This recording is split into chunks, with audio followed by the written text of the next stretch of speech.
ప్రాణాయామాలలో 4వది కపాలభాతి. కపాలం అంటే మస్తిష్కము, భాతి అంటే ప్రకాశించటం.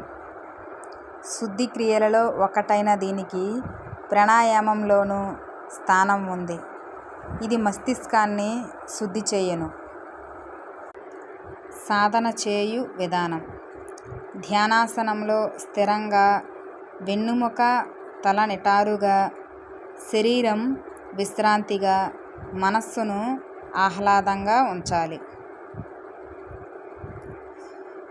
నాసిక ద్వారా వాయువును మాటిమాటికి వేగంగా బయటికి పంపుతూ, పొత్తి కడుపును మాటిమాటికి వెన్నెముకకు అంటించే ప్రయత్నం చేయాలి.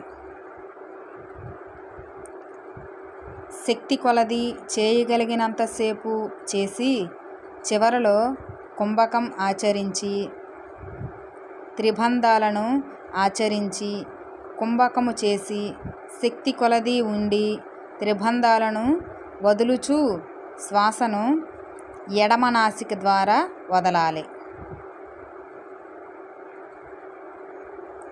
ప్రయోజనాలు: ఊపిరితిత్తులలోని వ్యర్థ పదార్థాలు విసర్జించబడతాయి.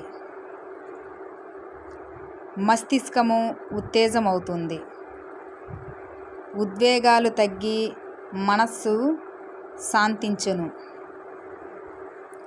ఆలోచనా శక్తి, స్మరణ శక్తి పెరుగును. జఠరాగ్ని వృద్ధి చెందును.